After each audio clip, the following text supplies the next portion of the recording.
Dan sahabat-sahabat Garuda, biar gak salah paham, mari kita simak bersama statement berikut ini. Ya, sekarang ada Sintayong yang membimbing ya. Tapi memang pelatih sampai saat ini yang bagus cuma Sintayong aja. Sintayong. Banyak yang melulu, buktinya sekarang. Yang penting kebutuhan dia pemain apa nih, pengen yang ini, yang ini dipenuhi. Erick Thohir duitnya banyak. Ada masalah. Saya melihat peluang untuk saat ini, Bungkus. Iya, terlepas dari kekalahan ketika melawan tim Tiongkok atau China, sebetulnya di kualifikasi ini sebetulnya penampilan Indonesia cukup menjanjikan ya. 3 kali hasil imbang di awal itu sesuatu yang cukup menjanjikan, apalagi yang dihadapi tim yang relatif lebih kuat. Ada Australia, ada Bahrain, ada Arab Saudi. Ini tentunya menjadi modal yang sangat baik. Hanya saja memang sangat disayangkan di laga terakhir kita tidak mampu memanfaatkan kesempatan untuk mendapatkan poin ketika hadapi China. Karena itu saya pikir 2 laga yang akan kita hadapi kali ini, melawan Jepang dan kemudian lawan Arab Saudi, itu sangat krusial. Ini kesempatan emas yang tidak boleh kita lewatkan untuk kembali meraih poin. Karena kalau kita mau lolos ke putaran keempat, dengan memiliki peringkat ketiga atau keempat, paling tidak kita harus dapat 12 poin. Dan sekarang kita baru 3 poin. Jadi kita masih punya PR 9 poin yang harus kita dapatkan untuk bisa menjaga peluang lolos ke putaran keempat. Nah, kalau bisa untuk bisa lolos ke putaran keempat mendapatkan 12 poin, syaratnya 9 poin itu harus kita dapatkan dengan cara meraih 3 kemenangan. Dan itu bukan hal yang mudah tentunya. Iya. Nah, dengan catatan 9 poin ini yang menjadi PR kita tentunya dengan catatan adalah Jepang ini belum terkalahkan dalam 4 pertandingan terakhir meskipun baru-baru ini ditahan imbang begitu ya oleh Australia. Apakah dengan ditahan imbangnya Jepang oleh Australia ini juga Anda melihat peluang begitu bagi Indonesia? Iya, sepak bola ini kan bukan matematika ya. Artinya kalau kita menahan imbang Australia menahan imbang Jepang, terus Indonesia dengan mudah akan menahan imbang Jepang. Sepak bola nggak seperti itu cara melihatnya gitu ya. Bagaimanapun Jepang kualitasnya jauh di atas kita, materi pemainnya jauh di atas kita, peringkat FIFA-nya 15 pertandingan terakhir mereka juga sangat baik, hanya sekali imbang, kemudian 2 kali kalah dan 12 lainnya menang. Jadi ini saya pikir fakta yang memang harus kita sikapi secara hati-hati.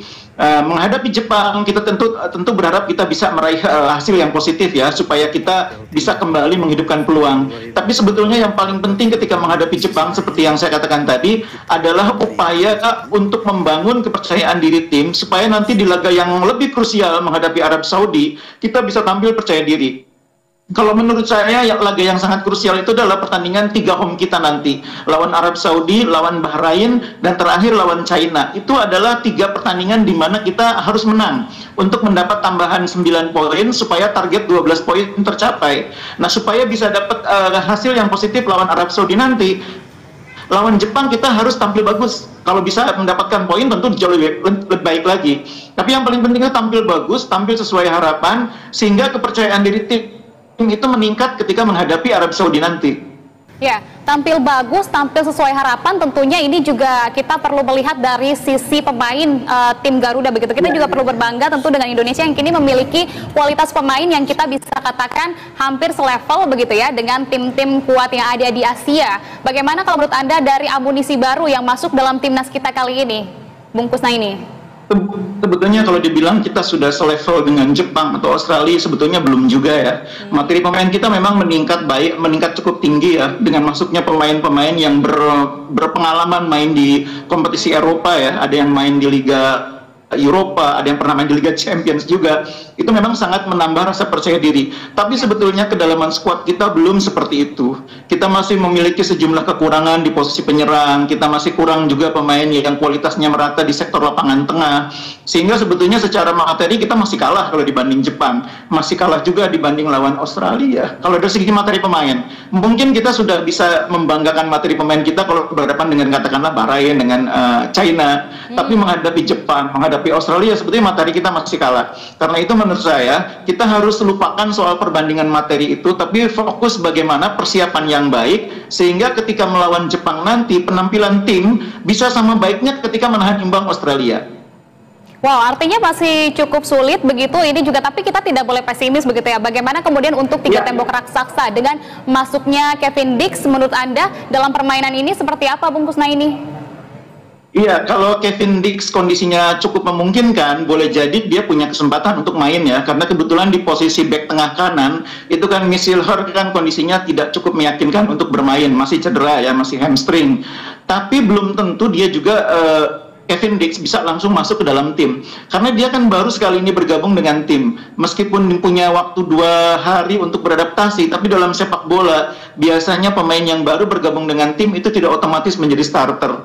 Dia harus melihat dulu cara main rekan-rekannya. Jangan lupa selama persiapan menuju pertandingan ini juga Jakarta kan diganggu oleh hujan, beberapa kali hujan, sehingga persiapan yang disusun oleh pelatih itu juga agak terganggu. Saya pikir kita berharap banyak tentunya dari Kevin Dix, tapi kita juga harus siap dengan realita bahwa dia mungkin belum 100% siap untuk langsung jadi starter. Dan itu harus kita pahami karena memang butuh waktu untuk beradaptasi, butuh waktu untuk menyesuaikan dengan, apalagi dia juga harus aklimatisasi cuaca juga dengan Jakarta. Ya. Oke, nah jadi menurut Anda apakah akan ada perubahan strategi di lawan kontra Jepang nanti, dan apakah pola serangan akan ada perubahan, mengingat sebelumnya timnas kita ini lebih mengendalikan serangan daripada sayap begitu, dan menurut Anda bagaimana prediksinya nanti, Bungkus? Iya, ini pertandingan yang sangat krusial ya. Saya pikir Sintayong tidak akan mengambil risiko melakukan eksperimen ya. Dia pasti akan kembali ke formasi yang selama ini dia pakai 3-4-3 dengan mengandalkan permainan sayap cepat dari 2 sisi sayap kita, entah di kanan maupun kiri. Kebetulan Sayuri bersaudara kan sudah bisa kembali bergabung dengan tim nasional. Itu juga menambah opsi bagi pelatih, bagi Sintayong untuk memilih pemain yang tepat untuk memaksimalkan serangan dari sayap. Tapi yang paling penting menurut saya, kali ini Sintayong akan kembali mendapatkan situasi sama seperti di 3 laga sebelum menghadapi China, di mana lawan yang akan mengendalikan permainan, lawan yang akan lebih mendikte. Nah, Indonesia kembali bisa menggunakan kekuatan kita dalam serangan balik.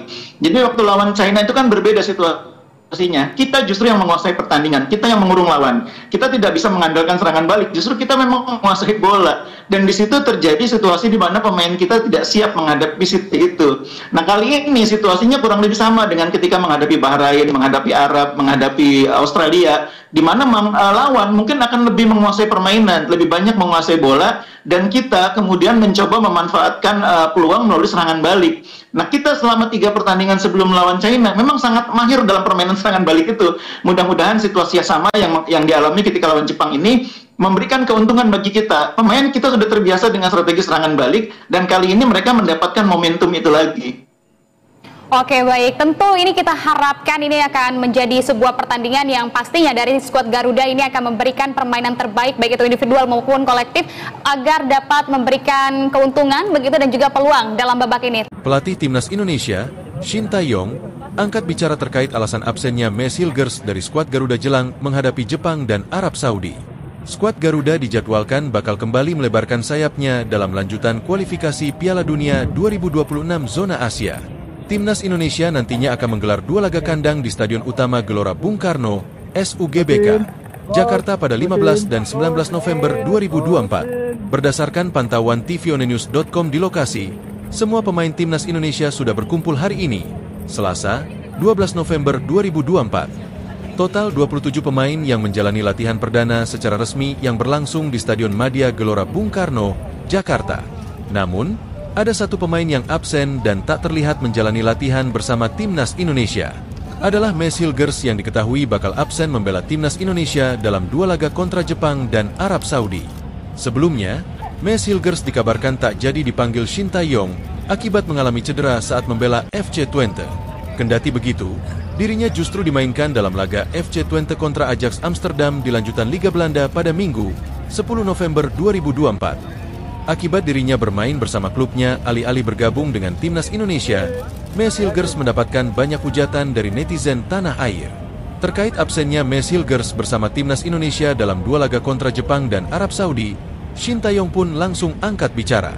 Sintayong menjelaskan bahwa Meeshilgers tak menolak panggilan dari membela skuad Garuda di kualifikasi Piala Dunia 2026. Menurutnya, FC Twente yang merupakan klub dibela Meeshilgers justru tak memberikan izin sang pemain untuk bergabung dengan skuad Garuda. Bukan saya yang tidak panggil Meeshilgers, tapi dari timnya tidak melepas pemainnya, ujar Sintayong di Stadion Madia, Selasa, 12 November 2024.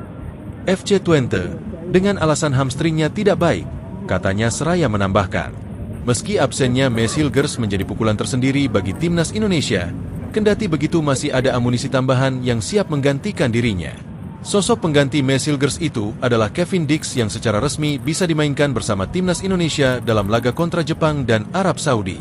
Berdasarkan pantauan tvonnews.com di lokasi, Kevin Dix terlihat sudah bergabung dengan latihan timnas Indonesia yang digelar di Stadion Madia, Selasa, 12 November 2024 malam. Padahal, pemain yang memperkuat FC Copenhagen diketahui baru saja mendarat di Jakarta pada hari yang sama sekitar sore harinya. Kevin Dix terpantau sudah mulai mengakrabkan diri dengan sejumlah pemain timnas Indonesia lainnya, salah satunya Eliano Reijnders. Dirinya bahkan beberapa kali melontarkan senyuman manis dan ekspresi kebahagiaan saat sesi latihan tersebut. Ekspresi yang ia tunjukkan seperti mengisyaratkan jika dirinya sudah siap untuk menjalani debut tampil bersama timnas Indonesia. Oke, sahabat-sahabat Garuda Fans, saya rasa cukup statement barusan. Jadi bagaimana tanggapan kalian? Silahkan ditulis di kolom komentar dan jangan lupa like dan subscribe channel ini agar kalian tidak ketinggalan informasi penting khususnya timnas Indonesia. Salam sepak bola keren, salam sepak bola bersih bersama Bapak Erick Thohir, timnas Garuda Jaya. Bersama saya, salam olahraga.